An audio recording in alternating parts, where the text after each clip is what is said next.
Namaskar and welcome to this exciting new episode of Sattology, Debunking Mythology. Sat means truth, Logos means a study or science, Sattology means a study of truth, science of truth. The opposite of that, antonym of that is mythology, which means a study of fake, lie, imagination, because the Sanskrit root dhatu, myth means a lie, fake, or imagination. So this world, we have seen a lot of using the word mythology on all the ancient cultures of the world. This is done by the Western universities, academicians who have a vested interest because they are promoted by religious organizations. So Sanatan Dharma is the actual philosophy of for humans, all humans. And today we have a very, very special guest, a trainer of yoga to many Hollywood celebrities and Bollywood celebrities, and also probably Tollywood also, or any other part of the world. His mother was called Yog Mata, which means the mother of yoga.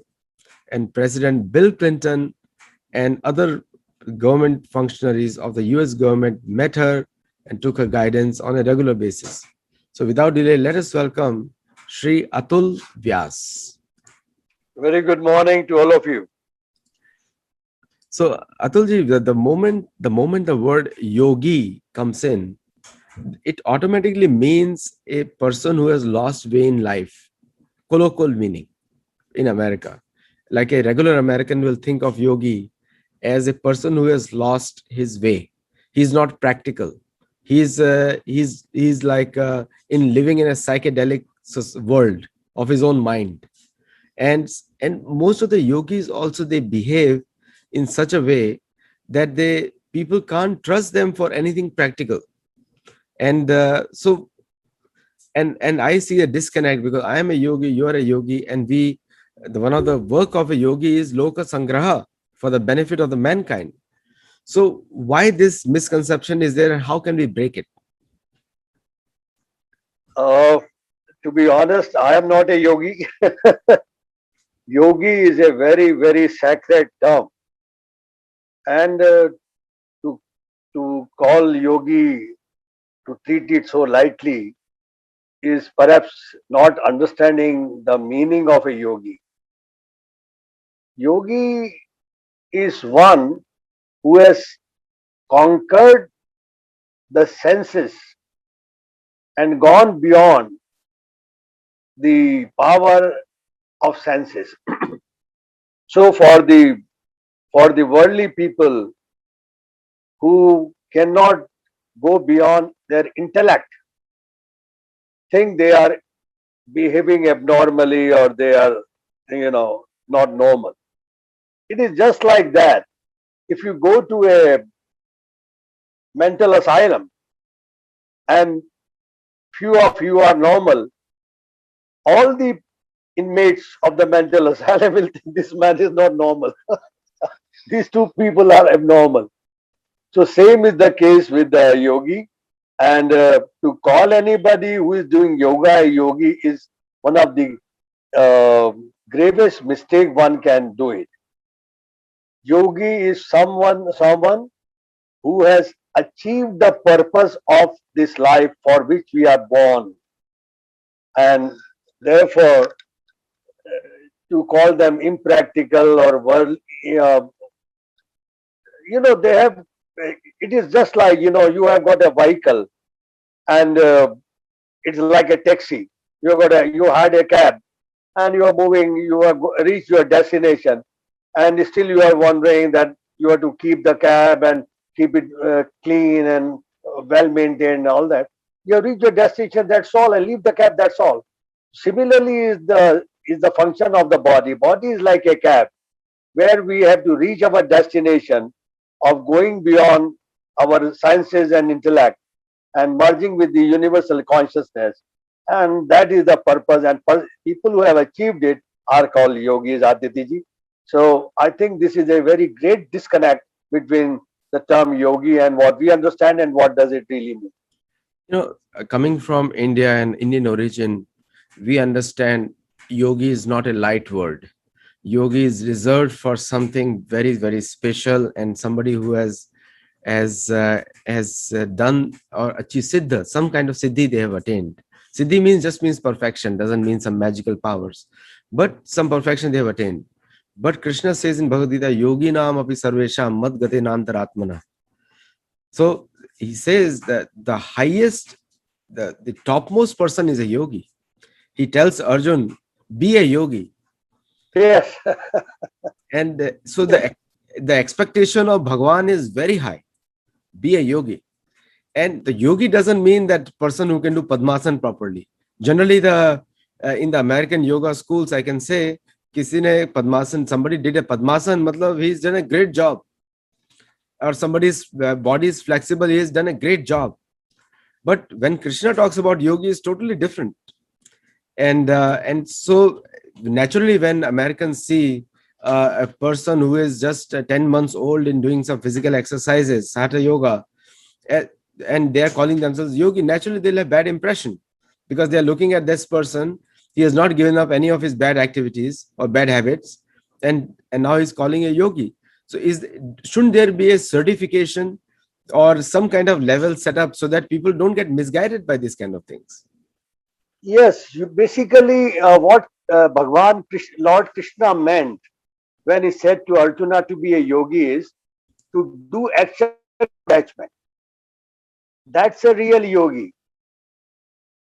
करे शुभा शुभ कर्म भोगता फल सुख दुख धंधे शिव को कहते जीव शिव कुछ करे नहीं धंधे.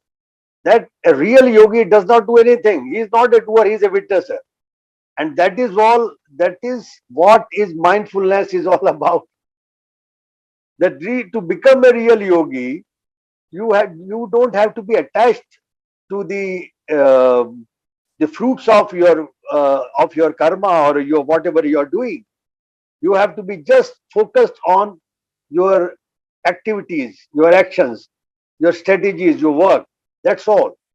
And when you do that, you achieve perfection. Yoga karma sukoshalam. So then you become very skilled in whatever you are doing. And that is what Daniel Goleman has written in his book, Intelligence, Emotional Intelligence. That when one is in the flow, then his creativity is at its best. You know, there was a great poet called Coleridge. He was writing a poem, and he had written few lines, I don't know, 6 or 8 lines, and after that his wife interrupted, and after that interruption he could not complete that poem. Why? Because his flow was broken. So yogi means that you get into the flow, just focusing mindfulness of your actions, not attachment to the fruits of the action, nor your attachment to anything, just being focused to the action, and that is called unattached karma, nishkam karma. And when you do a nishkam karma, the extent of nishkam karma is there, action without attachment, then your level of perfection goes up. This is a secret of increasing the productivity and performance, both, Aditya, and it has been established by research in the Indian Institute of Ahmedabad of Management. No, it's a fact that Krishna also says in Bhagavad Gita also. Bhagavad Gita is the ultimate book of yoga.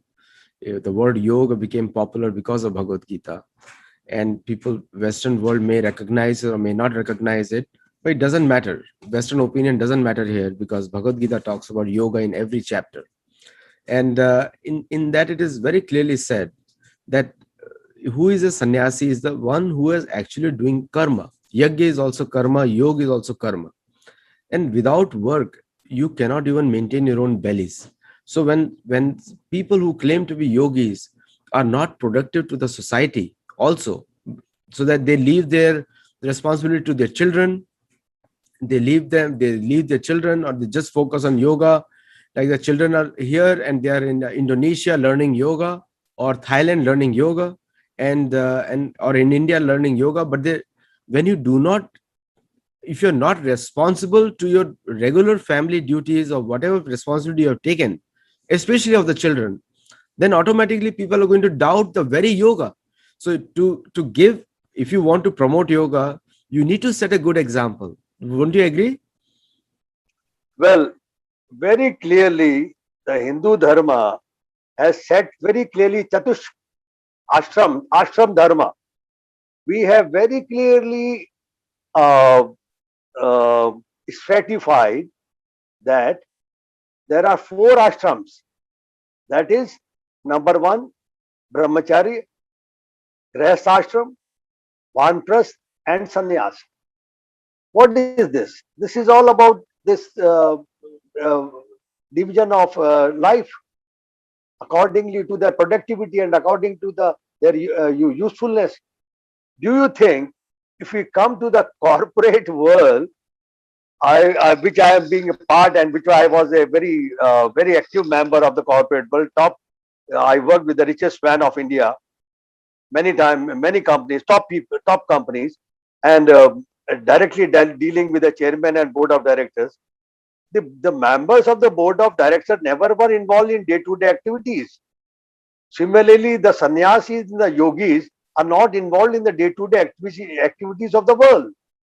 They are guiding force of the company, and they are the guiding force of the nation. They are a guiding force of the society.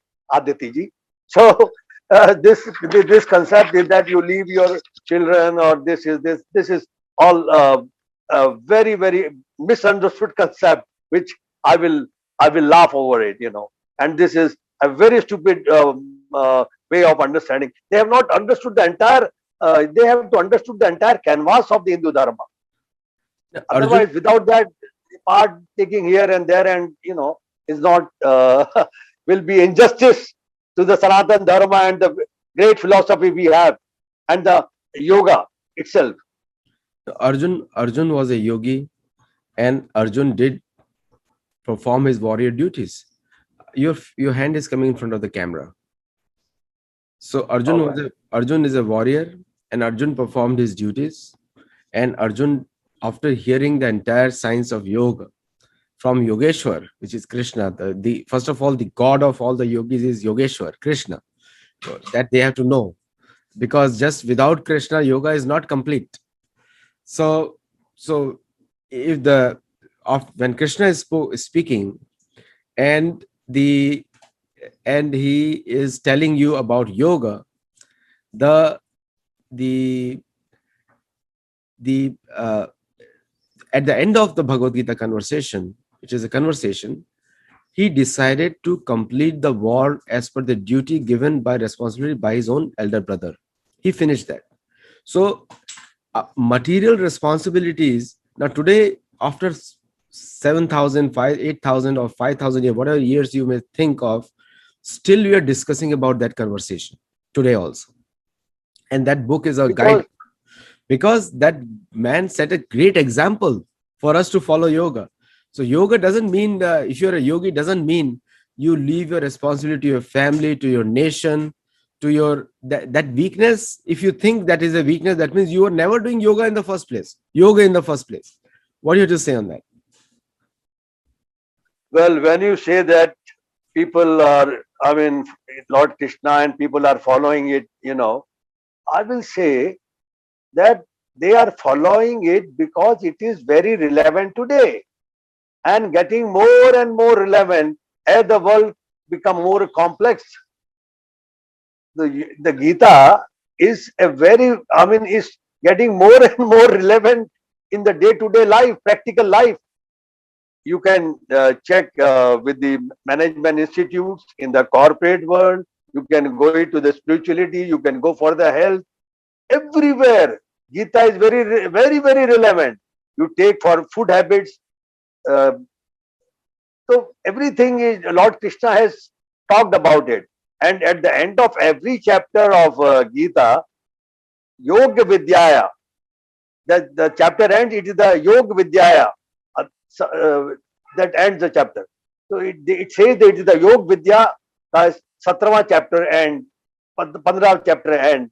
So it is like, see, people don't follow anything because it is good or bad. The world, we have to understand that world is very selfish. So that is a reality, and in the most practical thing to understand. Even your children, your sister, your mother, your father, your everybody loves you because of their self-interest. So remember this: people are following Gita, are loving Gita, is because it is getting more and more relevant to their practical lives. Aditya ji. So one of the things which is said, and I'm only debunking misconceptions of yogis because deal with them, and many of them are listening right now. They're watching it. The vegetarianism means sattvic food and less spices, balanced food, rajasic food, or tamasic food, the foods that we should avoid. And what Krishna asks, patram, pushpam, phalam, toyam, and yagya, important aspect, yagya karma, subhavaja. So all these important concepts are explained in this book, and for by the person who is the authority on yoga, Krishna himself. He's known as Yogeshwar, and Shivji is known as Adi Yogi. So he's the most exalted teacher. And but the Bhagwan of yogis is Krishna and Paramatma and Parabrahma. So when you do pranayam, you focus on Paramatma, which is another. Now Krishna says he's Parabrahma and he's Paramatma both. So I want to completely remove clearly the misconception that, first of all, when people say yoga is religious in America, first of all, I'll say the word religion doesn't apply to dharma. They're two different words altogether. Dharma means logical, commonsensical actions for the purpose of moving oneself out of the cycle of karma bandhan. And the yoga is the perfect vehicle to do that. So, so the point is, which I want you to clarify, is that when people talk about all these big concepts of being vegetarianism and other things, and saying they're vegetarian because of yoga, that is again one aspect of yoga only, not the complete aspect. Am I right here? But all these words have been introduced by Bhagavad Gita, which is the best book for the yogis. Well, as I said, it is the textbook of Athato Yogya Vidyaya. That is the original textbook of yoga. And secondly, people who become vegetarian after doing yoga is not because yoga says so. No, trust me, I have. I mean, I can give you many examples. Personally know of many people. One of my very good friend and Mr. He's from London, south of London, and he is a very rich jeweler, and he has a bar in his house and so many things. I mean, horses and everything. And when uh, he started learning yoga with us, we never asked his what he's eating, how he's drinking. I mean, nothing. But simply we did yoga, meditation, we talked and nothing.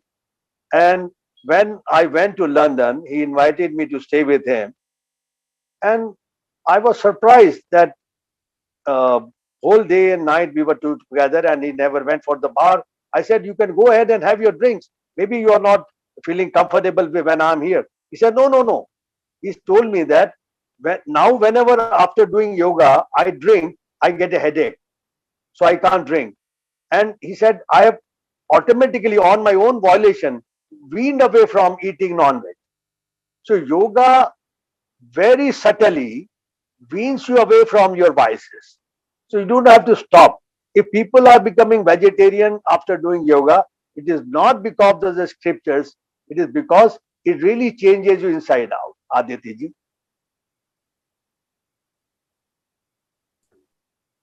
Yes, you're right over there, because that's what happens. Now there are many important another point which I regularly mention is that some people say yoga means complete abstinence from sex, but Krishna in Yogeshwar, he says that you need to use that to procreate good children. and procreate children which will be beneficial for the mankind. And so, what is your view on that? In our yogi philosophy, it is said, "Ek nari sada brahmachari." If you have, if you are having relation with one woman, you are a brahmachari. And brahmachari is not abstinence from sex. Sex is a very important aspect, and it can take you to self realization if properly used. You know, so actually, what happens when you are doing yoga?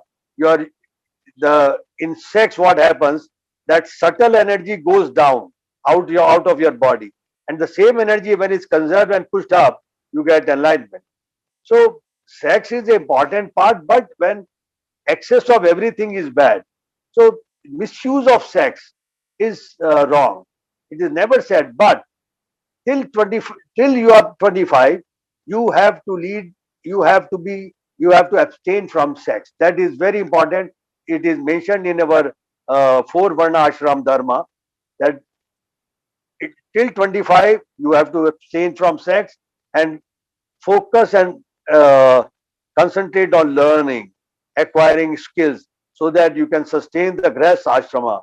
During grass ashrama, you are supposed to indulge and involve in sex, not here and there, but with your own, only your, for with your wife, so that there is no fear of HIV or AIDS or anything other diseases.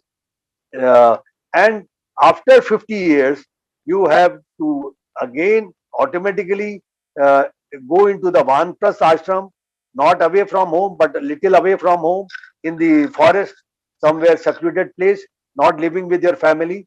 And after 75 you have to move deeper into the forest, that you have to leave your attachments and all that. That is sannyas ashram dharma. So sex is only for the sustenance of this society and universe and world, not for enjoyment. It is with, it has to be used for a purpose, not for fun and enjoyment. So, last point is mindfulness. Now, mindfulness comes with an attentive mind, very clear. Now, I have seen personally, yogis are very intelligent generally, very sharp wit and humor that is very found in very common in yogis. And mindfulness, everybody talks about it. And what they have tried to do is disconnect that from yoga. And purposely they did it because mindfulness and meditation are the single most manan and chintan. They are the Shavanam, Kirtanam, Vishnu, Smaranam, Pada Sevanam. Uh, and nine stops, Navida Bhakti is there.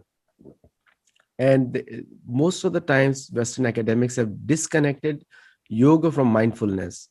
So now, then they talk about mindfulness, they talk about very analytical, vague ideas, which I feel that mostly they disconnect you from yourself also.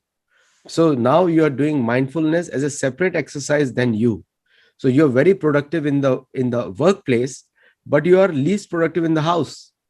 And so the mindfulness is half baked, that kind of. So how intelligent is to disconnect mindfulness from yoga? No, no, it is impossible. Mindfulness is an integral part of yoga. It's a basically a lifestyle for a yogi. Mindfulness is living in the moment, being aware. There is a moment to moment awareness, good or bad. That is the first step towards becoming a drashta. That's the aim of the yoga. So how it can be disconnected with yoga, I don't understand, Aditya ji. This is, I'm sorry. Perhaps people might. I mean, I feel appalled at the times, you know, when but these kind of things people bring up. You are telling me about what is these your Americans are talking about. This is, like very half-baked knowledge. Actually, half knowledge is very dangerous. And mindfulness is the most important integral part of yoga. Even hatha yoga, when you are doing poses, when you are doing breathing exercises, mindfulness has to be a part of your, when you are eating, when you are sleeping. mindfulness is born out of yoga, is into yoga, and is a very important and powerful tool of the yoga. So, I mean, I find it very, very funny actually to if somebody tells that mindfulness is not yoga, but then they don't know what mindfulness is, and then don't know what yoga is. Half knowledge is very dangerous. Aditi ji. That is a problem, because many places, this is a big problem today, that people are very enviously trying to disconnect yoga from everything else, and trying to prove in the Western world, especially, and where I live, only that I can ask you. And slowly these ideas, they flow into India also, because what they do is most of the Indians quote only Western authors. They don't quote Patanjali, they don't quote Bhagavad Gita. They So even though the knowledge of India is coming, the yoga is coming from Bhagavad Gita, but Indians would rather quote a Western author to justify what they are saying than the speaker of Bhagavad Gita only. So gradually it's going to come to India also. But for the Western audience, this is a very big campaign which is going on to disconnect yoga from all the benefits that it gives you. And the reason is so that the Western audience can stop. So 50 million Americans today, and that is now, 2016 was 30 million, but due to coronavirus, more people are doing yoga. More and more people are doing yoga. In fact, I the will quote you. I will quote you one very wonderful example, and I can send you the cuttings of that. uh, In Rajasthan, in India, the highest services in the government is IAS, Indian Administrative Services, and only 4,000 people out of 135 crores are selected on examination basis. They are scrutinized. Only 4,000 per year, and to get into IAS you have to be very intelligent enough. There is one IAS officer I am mentioning. I can send you the cuttings. It is there in the newspaper. It is there. I can send you the YouTube video. He and his wife. He is presently the secretary to the chief minister of Rajasthan, and his name is Mr. Raka, Kuldeep Raka, and he and his wife were infected of corona, and he could get the best medical support and advice, and all the best doctors advised him to get the chest CT done, this done. He got the RT-PCR test done. They got positive, and in during 14 days, he never resorted to medical treatment. He did yoga, he did diet control, Ayurveda diet control, and pranayama, and he cured of himself. And you can hear it from his horse's own mouth on the YouTube video. I can forward it to you. So what nonsense they are talking about the benefit of yoga. And the most intelligent people among in India have shown to the world recently. He got not only he got cured himself, but he cured his wife as well. So whosoever is saying that, they must listen to this video. And this is a recent incident, just 2-3 days back, and he's a good friend of mine, Aditya ji.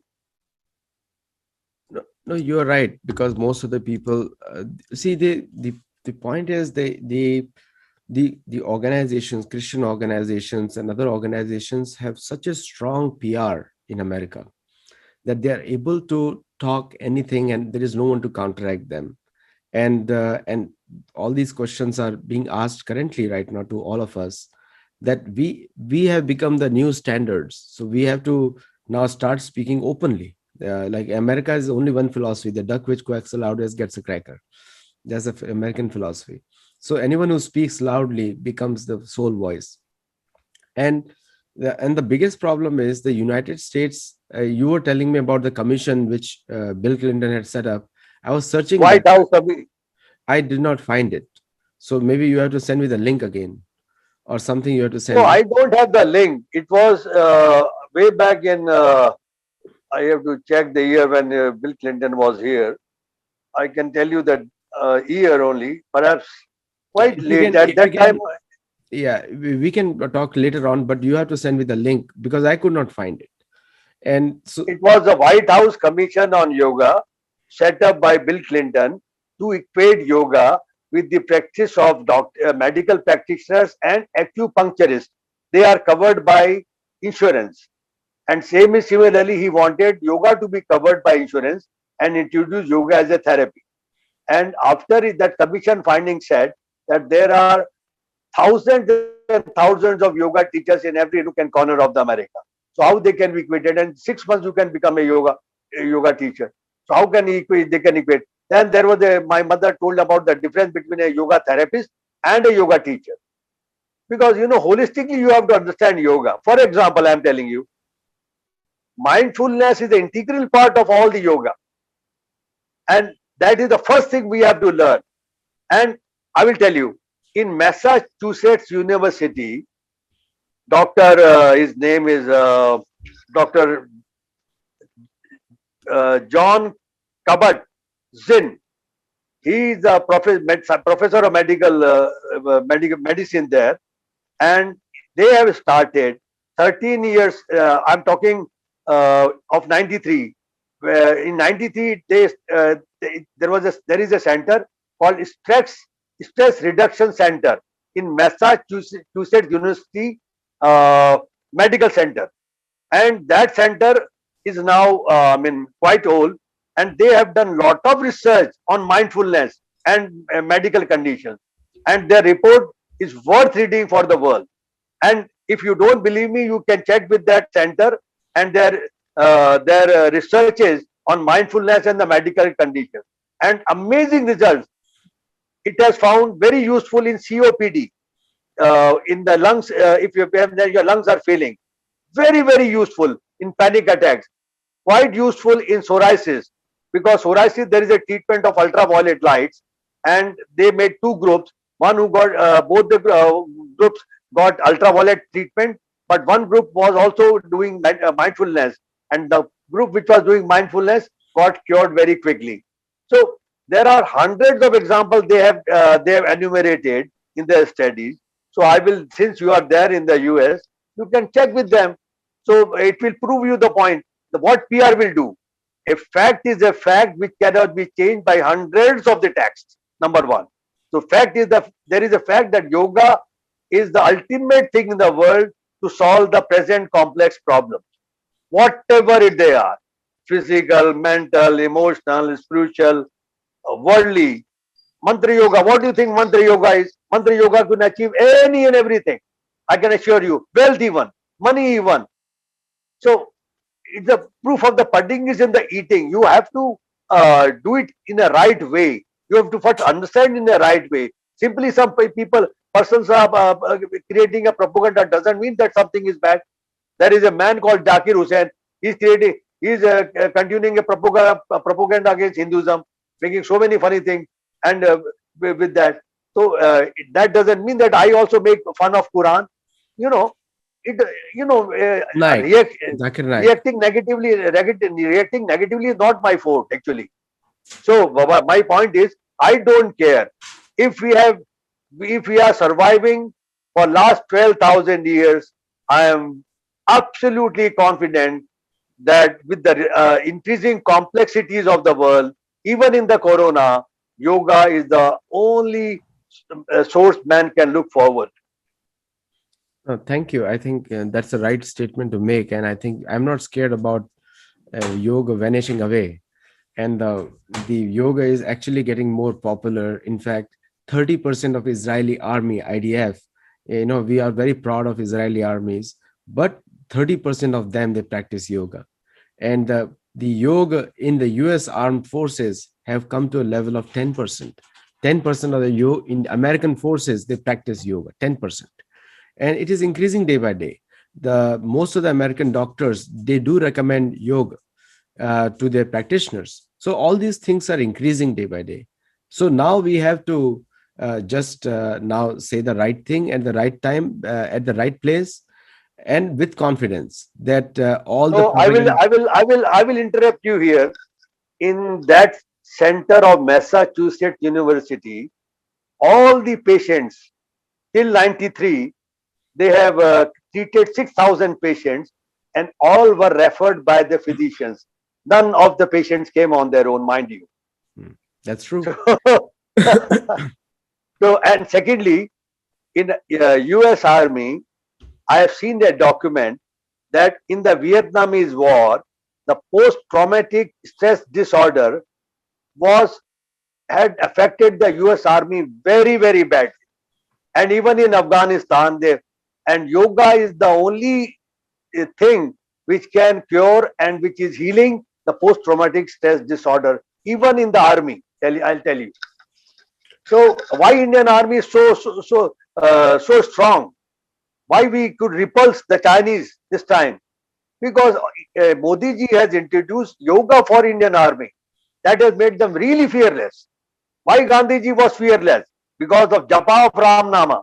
And he has mentioned in his autobiography that my real guru is my Dasi Ramba, who gave me Ram Nam, and made me absolutely fearless. He was fearless in the face of death.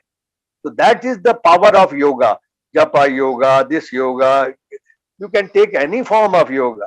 So I mean, I don't, it is just like uh, as and as the complexities of the world will increase, and this relevance of yoga to the people's life will increase, which I'm sure. See, yoga is like IT. IT can fit in anywhere. Yoga is like water. Water can fit in any vessel of any shape, size, and uh, form. Similarly, yoga is like IT and water. They can fit in all aspects of human life. All aspects. You have to know that. And I am proud that I know that. But now I am more silent and getting introvert, because the more you get introvert, then you really love and feel what really yoga is. No, you're not Aditi ji. getting introvert. You're looking inside. That is different word then. Yeah, sorry. See, Yeah. Maybe introspect. the English is not my first language, so I don't mind. Yeah, You're I'm going inside. yes, Yes, yes. looking within. Yeah. So thank you. Looking within and journey inside. Yes. Thank you so much, Atulji. It's always a pleasure to speak with you. And also for all the viewers who watch us live, do watch it on YouTube as well. The recording of this show will be available. And you can also comment live on YouTube as well and inspire others. Do share these videos with other people. All Sattology videos are referenceable. So all of the topics that we choose particularly are referenceable for posterity. So thank you all very much and namaste. Thank you, Aditi ji. Good night. Good night. Thank you. Bye bye.